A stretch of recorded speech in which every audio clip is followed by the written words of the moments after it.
copines, aujourd'hui je viens vous présenter un petit haul tissu et pas que, vous verrez, je vous en dis un peu plus juste après.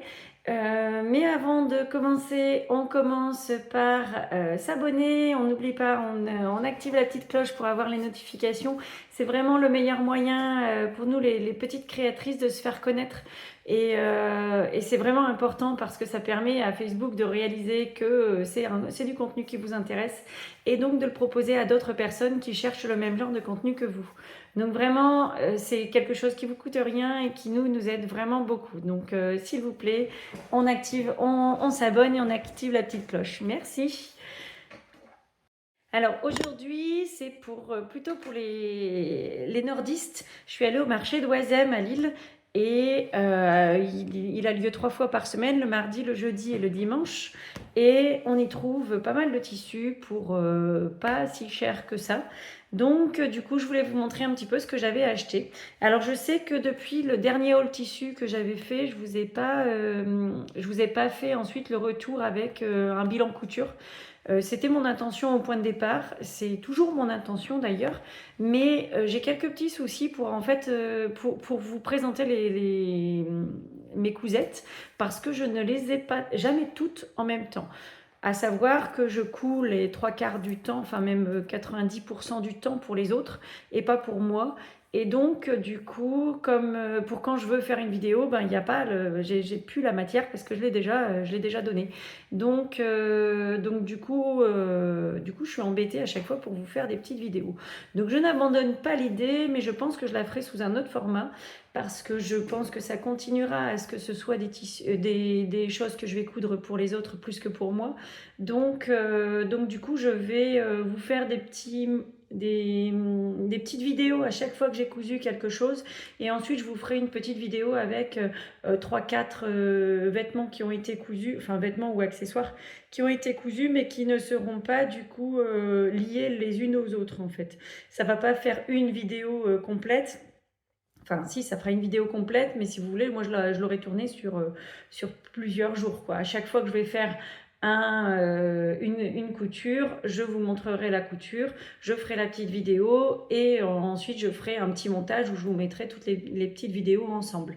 Donc voilà, dites-moi si ça vous intéresse que je le fasse comme ça. Donc, et ça vous permettra du coup de voir ce que je fais avec les tissus que j'ai achetés dans les hauls tissus parce que là du coup il y en a quelques-uns que j'ai déjà utilisés mais je vous les ai pas présentés parce que je les ai déjà plus quoi. Donc j'ai acheté quelques wax, il y avait des wax, alors ils sont en pagne de 6 mètres. Les pagnes de 6 mètres, il faut savoir que le wax, les largeurs, les laises, la laise c'est la largeur du tissu, les laises sont de 1,15 m en général, donc c'est des plus petites laises que le tissu classique. En règle générale, le tissu il est à 140 de large. Là il est à 115, donc il est un peu plus petit, donc ça dépend de de ce qu'on est en train de faire, mais des fois ça rentre pas de la même façon en fait sur le plan de coupe. Donc voilà, j'en ai trouvé un. Donc sur le marché, j'en ai trouvé à 20 € les 3 pagnes. Donc c'est 6 mètres, à peu près, c'est 5,50 m on va dire plutôt. 5,50 m le pagne et 20 € les trois pagnes. Il le faisait sinon si on en achetait qu'un, je ne sais plus. Je ne sais plus, je voudrais pas dire de bêtises, je ne sais plus. Mais bon, vous pouvez quand même voir la suite, enfin vous pouvez les retrouver, c'est le stand Eratex. Je vous mettrai le lien dans la description en dessous. Ils vendent aussi en magasin sur Lille. Donc sur Lille, ils sont exactement rue du Faubourg d'Arras à Lille, pour les Lillois. Donc voilà, le premier que j'ai pris, je l'adore. Alors souvent le wax est très très coloré. Celui-là est en noir et blanc, mais je le trouvais vraiment sympa le motif, avec le bord qui est différent. Je ne sais plus comment ça s'appelle quand les tissus ont un bord différent comme ça, un bord qui est marqué. Mais je trouvais ça vraiment sympa et de pouvoir l'utiliser du coup le bord pour faire pourquoi pas le bord du vêtement, donc de le prendre dans l'autre sens par rapport dans le contre-fil. Je suis désolée, je bégaye là aujourd'hui. Si on le prend habituellement, quand on prend le tissu, donc je vais remontrer dans ce sens-là. Habituellement, le droit fil, il est dans ce sens-là. Donc habituellement, on va mettre nos pièces et les découper dans ce sens-là. Mais moi, je trouve que ça peut être pas mal d'utiliser cette bordure-là, la lisière du tissu qui est décorative, et de l'utiliser du coup dans ce sens-là. Donc, donc le droit fil est comme ça, et dans ce sens-là, on a le contre-fil. Donc du coup, je positionnerai mes pièces à l'envers du droit fil, enfin à la perpendiculaire du droit fil, dans le contre-fil. Donc c'est pas gênant, c'est pas tellement gênant pour la couture en règle générale de vêtements, parce que le tissu n'est pas extensible dans le contre-fil. Alors il l'est des fois un petit peu plus dans le contre-fil que dans le droit fil. En l'occurrence, pour celui-là, il n'y a pas une grosse différence. Mais par contre, il est énormément extensible dans le biais. Donc, il ne faut surtout pas se mettre dans le biais. Il faut bien respecter les droits fils. Mais le contre-fil fonctionne bien aussi. Ça d'un tissu à un autre, plus ou moins. Parce que parfois, le contre-fil est légèrement extensible. Mais ça, là, ça ne posera pas de problème. Donc, du coup, j'ai pris 3 coupons. Hein, vous vous doutez bien. 20 € les 3 coupons. J'ai pas su résister. Donc j'ai pris le deuxième coupon, je vais essayer de vous le montrer à un côté où il n'y a pas les étiquettes. J'adore ces couleurs, j'adore le côté floral, enfin même si c'est des feuilles. Je suis vraiment fan de ce genre de coloris. Et le troisième, on est resté dans les feuilles. Alors, il faut savoir que j'ai déjà beaucoup de wax, donc j'ai pas pris les typiques wax parce que j'en ai déjà pas mal. Mais là, c'était des couleurs que je n'avais pas forcément, donc du coup, je me suis dit que ça pouvait être sympa. Et ça, ce que j'aime bien avec le wax, c'est que ça fonctionne aussi bien pour le vêtement que pour l'accessoire. Il a de la tenue, donc il permet de faire des super belles vestes, il permet de faire, si vous faites des accessoires, trousses, pochettes, sacs, etc., ça fonctionne très bien aussi, parce qu'il a du coup vraiment bien de la tenue. Et il est suffisamment épais pour ça. Par contre, il ne fonctionnera pas pour des vêtements fluides, hein, on est d'accord, ça n'a pas cette fluidité. Mais comme il a de la tenue, il peut donner du volume aux vêtements, en fait. Si vous lui donnez du volume, il va tenir en volume. Donc c'est vraiment intéressant au niveau structure de vêtements. Donc voilà, là vous avez vu mes 3 coupons de chez Eratex que je vais m'empresser de laver. Alors les wax, toujours je les lave d'abord, je les fais tremper dans un bain avec du vinaigre parce que ça dégorge, régulièrement ça dégorge. Ça dépend des qualités de wax. Là, je pense qu'il a l'air qualitatif, mais d'un wax à un autre, ils peuvent bien dégorger. Donc, je les fais toujours tremper dans le vinaigre avant et je les lave séparément. Donc, je fais des petites machines. Alors, j'ai l'avantage, ma machine fonctionne au poids, donc elle gère la quantité d'eau et de lessive, etc. en fonction du poids du tissu. Donc, du coup, si j'en mets qu'un à la fois, ça ne fait pas une grosse différence d'énergie par rapport à si je remplissais le tambour.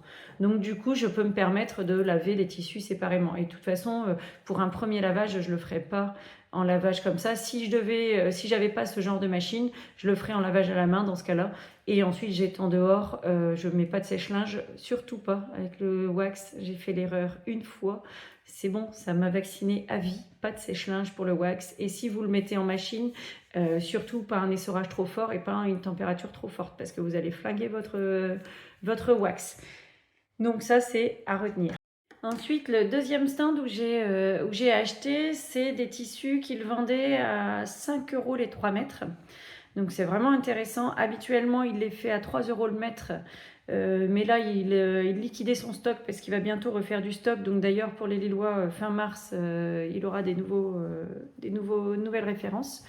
Mais là, en attendant fin mars, il fait 5 € les 3 mètres. Donc c'est vraiment, vraiment avantageux. J'ai pris quelques satins.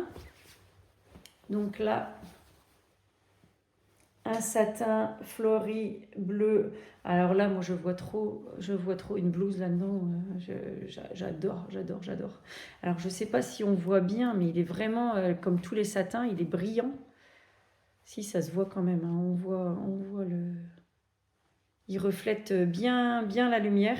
Et ouais, je vois vraiment une blouse là-dedans. Je l'ai pris d'ailleurs dans plusieurs couleurs. Je l'ai pris en jaune aussi. Comme vous le savez, le jaune, j'adore. c'est ma couleur favorite.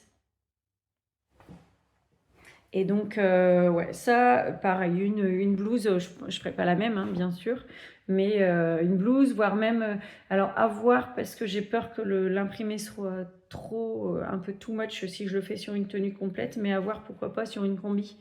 Je ferai les tests. Alors, en ce moment, je suis à fond avec l'aide de l'intelligence artificielle, donc je m'aide de Gemini pour quand j'ai une idée de quelque chose que je veux coudre, je lui mets une photo de mon tissu, je lui mets une photo du vêtement, une photo de moi et je lui demande de combiner les trois. Et ça marche plutôt pas mal. Ça donne vraiment une idée. Et du coup, avant de coudre la combinaison, par exemple, si je lui demande de me faire une combinaison avec ce tissu-là qui est sur moi, ça permettra de voir si c'est un peu too much ou pas. J'ai peur que ce soit too much. Mais sinon, je ferai par exemple un pantalon comme ça et je ferai un haut plus uni. Comme ça, un haut par exemple dans les tons bleus, comme ça, là, ça peut être pas mal. Donc à voir. Ou alors je ferai un pantalon et une blouse, mais je ne les mettrai pas forcément ensemble. Parce que du coup, à 5 € les 3 mètres, vous vous doutez bien que j'ai pris 3 mètres. Et ici, celui-ci aussi, alors c'est pas trop dans le style de ce que je prends d'habitude, mais il a un petit côté vintage que j'aime beaucoup. Il a ce côté très fluide, donc je vois bien des vêtements, un vêtement pour cet été là-dedans, je pense que ça peut être pas mal. Ensuite, on change de registre, mais toujours à 5 € les 3 mètres. On est sur un plumetis de coton noir. On voit bien le côté plumetis. Mais alors, je ne sais pas si vous connaissez le plumetis, mais là, on le voit du coup. C'est en épaisseur. Hein. Les petits points, là, sont brodés dessus. Enfin, brodés, oui, si, c'est brodé dessus. Je ne sais pas si on arrive à bien voir... qui sont en épaisseur dessus. Et donc ça, j'en ai en blanc aussi, j'aime beaucoup, je l'utilise dans beaucoup de choses. J'en ai en rose aussi d'ailleurs, j'en ai dans plusieurs couleurs parce que je trouve que, j'en avais pas en noir, mais j'en ai dans plusieurs couleurs parce que je trouve que vraiment c'est passe-partout. Ça suit avec beaucoup de choses. Et le dernier pour lequel j'ai craqué sur ce stand-là, c'est un coton flashy.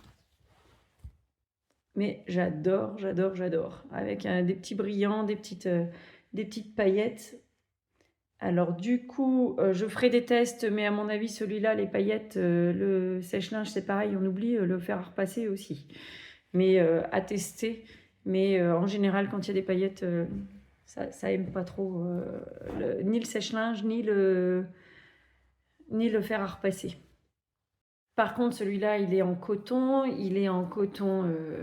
100%, donc du coup, il froisse et donc il faudra que je le repasse. Donc, quand c'est comme ça, la technique, c'est d'utiliser une pâte mouille. Donc, on prend un linge en coton aussi, mouillé, on l'humidifie et on repasse, donc on le met au-dessus de son tissu et on repasse au-dessus de ce linge mouillé. Ça évite d'abîmer le tissu et en même temps ça permet de repasser quand même. Parfois j'utilise une pâte sèche, donc la même chose mais sec. Mais quand je fais ça, ça peut aussi m'arriver d'humidifier mon tissu. Par exemple, là je regarde en même temps, mais vous voyez là par exemple il est bien chiffonné. Ça, si c'est pas repassé, c'est mort. Déjà, on peut pas couper comme ça parce qu'on n'arrivera pas à couper droit. Ensuite, enfin, il y a rien qui sera précis. Et en plus, je me vois pas le porter tout chiffonné. Mais donc du coup, ça m'arrive d'utiliser une pâte sèche, mais de mouiller directement le tissu. J'ai toujours à côté de moi un petit spray, à côté de mon fer à repasser, en fait, un petit spray d'eau. C'est un spray classique que j'ai récupéré, que je remplis d'eau au fur et à mesure. Je mouille avec mon spray le tissu, je mets au-dessus ma pâte sèche et je repasse. Ça marche très bien aussi comme ça. En fonction de ce qui fonctionne le mieux, j'utilise l'un ou l'autre. Ensuite, j'ai succombé, j'étais avec ma copine Sylvie. Sylvie, si tu me vois, je te fais un petit coucou. Sur un stand, je l'ai croisée par hasard en fait sur le marché. Et voilà, on rigolait avec un gars sur un stand de mercerie. Parce que ce monsieur est très marrant. Et il s'appelle Henri Carpentier, je le vois du coup sur sa carte. Pareil, je vous mettrai ses coordonnées en dessous. Et avec lui, j'ai succombé à l'achat d'un ciseau électrique. Je verrai ce que ça fonctionne. Je l'ai testé sur son stand, ça avait l'air vraiment pas mal. Il faut savoir que j'utilise beaucoup le cutter rotatif. J'utilise aussi un cutter rotatif électrique. Quand j'ai vraiment des grosses épaisseurs, pas mal de trucs à passer et que je fais, je sais pas moi, je fais 20 bananes, et ben quand je fais les 20 bananes, je coupe avec ce cutter rotatif. Parce que quand c'est comme ça, j'ai pas mal d'épaisseur, ça me permet de tout couper en une seule fois. C'est super, je trouve ça vraiment pratique. Mais ça ne fonctionne pas bien quand il n'y a que un ou deux tissus. Et du coup, là, celui-là, je me suis dit que j'allais pouvoir l'utiliser quand il y aura peu de tissus. Ça fonctionne aussi quand il y en a plus, mais quand il y en a plus, je trouve que mon cutter rotatif fonctionne très très bien. Donc voilà comment il se présente. Il y a un petit cache pour la lame. Et alors je suis droitière, donc je vais vous le montrer dans l'autre sens. Voilà, et quand vous appuyez ici sur le bouton, hop, ça coupe. Donc il faudrait que je vous montre sur une chute de tissu. Je vais aller vous en chercher une pour vous. Donc voilà, je vous ai trouvé une petite chute de tissu. C'est la chute de tissu de ma robe cocon. Je vous invite à aller voir la vidéo, je vous la mets en lien là. Et c'est celle de la semaine dernière du coup. Et voici donc le couteau. Je vais essayer de vous... Bien sûr, si je le tiens pas, je peux pas vous le montrer en fait. Il faut que je vous le montre sur la table.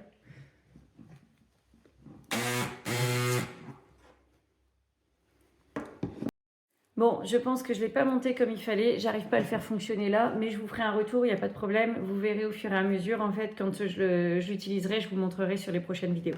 Et ici, parce que pour le coup, je l'ai testé sur son stand, il fonctionnait très bien, donc il n'y a pas de raison. C'est juste que je suis trop impatiente, j'ai pas lu la notice, rien, j'ai juste monté comme ça vite fait, et voilà.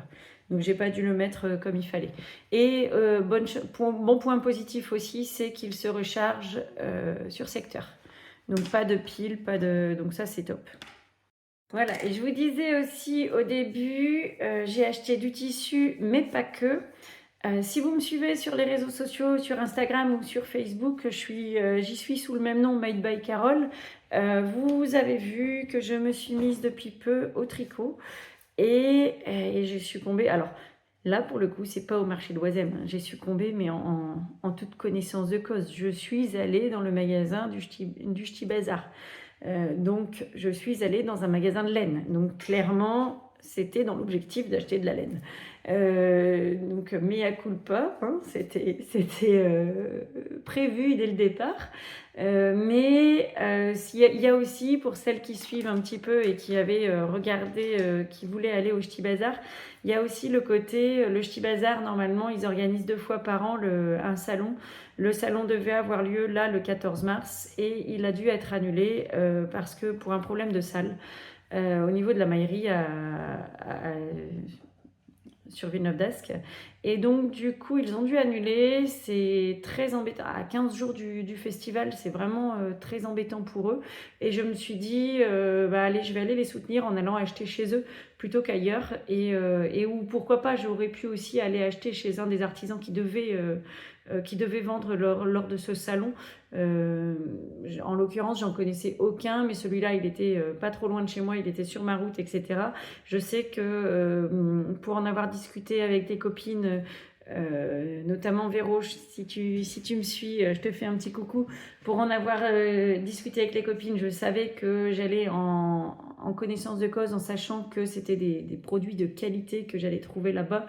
Et je me suis dit, pour commencer, il n'y a rien de tel que d'acheter des choses de qualité parce que pour moi, il n'y a rien de tel que d'avoir des choses de mauvaise qualité et du coup de s'en écœurer. Et du coup de se dire, ah ben, je suis nulle en tricot, ou je sais pas faire, ou ça rend moche de toute façon et je l'utilise pas, et donc du coup d'abandonner. Donc pour moi, le mieux quand c'est comme ça, c'est d'être dans le qualitatif, parce que du coup, on aime ce qu'on fait, on prend plaisir à le faire parce que c'est fluide, et on prend plaisir à le porter parce que c'est beau, quoi. Donc j'ai succombé à de laine parce que je vais faire des Sophie Scarf. Alors je vous mettrai en petit encart un exemple de à quoi correspond la Sophie Scarf. Et j'ai succombé à de laine. Pour la Sophie Scarf, étant donné que c'est une petite écharpe, une pelote suffit. Ce qui m'arrangeait très bien parce que moi je voulais quelque chose un projet rapide, parce que je débute et que si je commence tout de suite avec un projet qui va me durer 6 mois, ben, je suis pas sûre que je le finirai. Et alors que là, je sais que ça sera fait en quelques soirées, je l'aurai terminé et du coup, je serai fière de l'avoir terminé et contente de le porter. Même si, du coup, pour quand je l'aurai terminé, il fera peut-être beau et je vais peut-être pas le porter tout de suite, mais c'est pas grave, je le porterai l'année prochaine. Et voici les deux couleurs que j'ai choisies. Donc on est dans les mêmes tons, hein, plus ou moins, mais celle-ci est très claire, celle-ci est beaucoup plus foncée. Mais c'est dans les mêmes types de coloris, on est dans les marrons. Celui-là, il tire presque aussi par rapport au jaune. En fait, je trouvais que ça correspond bien aux couleurs que je mets de façon régulière. Donc du coup, voilà, j'ai pris une pelote de chaque pour me faire 2 Sophie Scarf. J'ai pas été trop gourmande de pelotes. Donc sur la laine, j'ai pas été gourmande, mais par contre, attendez de voir. Alors j'ai aussi pris des aiguilles Bohin, celles-ci, les boîtes jaunes, parce qu'elles sont cassables, celles-là, et celles-là, je m'en sers pour le modélisme. Parce que quand on les met sur le mannequin, quand vous le mettez par exemple à un endroit où c'est saillant, comme ici par exemple, si vous mettez votre épingle là sur le bord, elle dépasse comme ça et du coup après vous n'arrivez plus à mettre vos vêtements sur le mannequin parce qu'il y a l'aiguille qui dépasse, l'épingle qui dépasse. Donc du coup celles-ci sont cassables, donc la partie qui dépasse, on vient la casser, elle ne gêne plus, du coup l'épingle arrive à fleur et elle ne gêne plus pour pouvoir poser le vêtement sur le mannequin. Donc celle-là j'en consomme quand même régulièrement, donc du coup je me suis racheté une boîte parce que celle que j'en avais une pour l'instant et elle est quasiment terminée, elle est quasiment vide, donc je me suis dit que ça pouvait être pas mal de racheter une boîte d'épingles. Donc ça c'était le petit achat, mais voilà maintenant le un peu plus conséquent. Alors les connaisseuses elles vont reconnaître tout de suite, mais je vais l'ouvrir si j'y arrive, hop, pour vous le montrer. C'est un kit d'aiguilles. Alors, d'après ce que je lis et ce que j'entends et ce que je vois sur les vidéos, je regarde pas mal de vidéos YouTube du coup pour me renseigner, pour savoir ce qu'il faut acheter, ce qu'il y a de mieux, etc. Parce que je suis voilà, dans cet état d'esprit de ne pas acheter 50 fois, de plutôt acheter une fois mais du bon. Et donc j'ai acheté le kit d'aiguilles avec toutes les aiguilles Xiaogu. Et ces aiguilles sont des aiguilles circulaires sur lesquelles on vient ajouter les câbles pour pouvoir avoir les aiguilles circulaires. Donc je vous montre. Donc voilà, là j'ai donc les câbles se vissent et se dévissent sur les aiguilles. Hop. Vous voyez, on peut visser et dévisser les aiguilles. Donc on a un câble qu'on utilise sur plusieurs aiguilles. Alors dans le kit il y a 5 ou 6 câbles. On peut aussi attacher les câbles les uns avec les autres pour agrandir le câble et qu'il soit plus grand. Mais je pense que celui-ci, ce modèle-là fonctionnera, il est peut-être même un peu grand, j'en ai peut-être un plus petit, qui fonctionnera très bien pour la Sophie Scarf parce qu'elle n'est pas très large et elle se tricote en aller-retour. Donc voilà, donc du coup ça me permettra de tricoter un peu ce que je veux parce que jusqu'à présent, donc j'ai tricoté qu'une seule chose, mais j'avais du coup acheté une seule paire d'aiguilles avec le câble fixe, donc je pouvais pas le changer. J'avais la longueur de câble là, mais en fonction du projet, c'est plus ou moins adapté. Et là, en l'occurrence, c'était très adapté pour le projet que j'ai fait, mais maintenant que je veux en faire d'autres, je suis embêtée parce que c'est pas les bonnes tailles, c'est pas les bonnes longueurs, c'est pas les bonnes largeurs d'aiguilles, etc. Donc, je me suis dit, ben, autant acheter tout de suite le kit avec les aiguilles qu'il faut. Et de toute façon, si jamais je me rends compte à terme que c'est pas que je tricoterai pas ou quoi que ce soit, et ben je revendrai ce kit et je pense qu'il partira comme un petit pain parce que ça se vend il y en a très peu sur le marché du seconde main parce que les gens qui les ont, ils les adorent tellement qu'ils les gardent, ils ne les revendent pas. Donc je sais que si jamais je me dis bah, finalement ça m'intéresse plus de tricoter, je les revends, je sais que ça partira sans aucun problème. Le kit vient avec différentes petites choses, notamment des marqueurs et des stops de fin de câble. Si jamais on doit mettre en attente, par exemple, on fait un pull, on doit faire les manches séparées et ensuite on vient les raccrocher sur le pull. Il faut mettre les manches en attente sur un câble, et ben on met les stops sur le câble, comme ça évite de tout perdre et de pouvoir le garder en attendant de pouvoir tricoter le reste. Donc voilà. Et ça vient aussi avec une gauge pour mesurer les tailles d'aiguilles et de fil. D'aiguilles d'ailleurs, pas de fil. Par contre, il y en a parmi vous qui tricotent ce petit cœur là. Je ne comprends pas à quoi il sert. Donc si jamais vous savez, ça m'intéresse. Donc pour le coup, ça c'était une folie, hein, parce qu'il est à peu près à 200 € le kit. Donc c'était une folie, mais voilà, comme j'ai l'intention de tricoter, je me suis dit autant utiliser, comme disait la cliente dans le magasin du Chibazar, la Rolls-Royce des aiguilles à tricoter. Autant tout de suite faire avec quelque chose qui fonctionne bien. Donc à partir de maintenant, dans les vidéos, je vous présenterai aussi des choses tricotées, mais je vais toujours mettre dans les chapitres en bas, je mettrai les références de où se trouve la couture, où se trouve le tricot, comme ça vous pouvez facilement aller d'un chapitre à un autre si ça ne vous intéresse pas, s'il y a une partie qui ne vous intéresse pas. Et j'oubliais aussi, du coup, la vendeuse du Ch'ti Bazar m'a donné une petite étiquette, elle me l'a offerte, Ch'ti Maille, que je trouve trop mignonne, j'adore. Et ça me fait trop plaisir, je vais la rajouter, je pense, sur mon châle que j'avais déjà tricoté, parce que sur la Sophie Scarf, j'ai peur que ça me gêne et que ça me gratte. Donc je pense que je vais plutôt la mettre sur le châle, hein. Sur un châle c'est quand même beaucoup plus grand, ça me gênera beaucoup moins. Ou alors, qui sait, sur autre chose, parce que j'aimerais bien après, si j'y arrive, faire un petit gilet. Mais alors là, je pense que je fais des plans sur la comète, parce qu'un gilet, ça va me prendre un petit peu plus de temps, mais qui sait. Cet été, je vais avoir plein de temps, donc pourquoi pas faire ça. En tout cas, moi, j'ai été enchantée de ma virée lilloise. Ça m'a fait super plaisir. En plus, il faisait beau, il faisait super beau. Donc, du coup, ça a été super agréable de se promener dans le marché de Oisem aujourd'hui. Et je suis contente aussi de mes trouvailles à 5 € les 3 mètres de tissu. Je suis super contente. Le ciseau, je suis sûre que bon, là, je vais le régler. Je vais lire la notice, ça ira mieux. Et mes wax, pareil, j'en suis super contente. Je vous montrerai du coup les petits projets au fur et à mesure. Donc je vais filmer au fur et à mesure les projets que j'ai cousus, et je ferai une vidéo qui va regrouper 3-4 projets à chaque fois pour un bilan couture. Voilà, j'espère que cette vidéo vous a plu. Si c'est le cas, pensez à mettre un petit pouce sur la vidéo. Ça me permet aussi d'être référencé par YouTube. Et on n'oublie pas, on s'abonne, on like et on active la petite cloche. À bientôt mes bobines!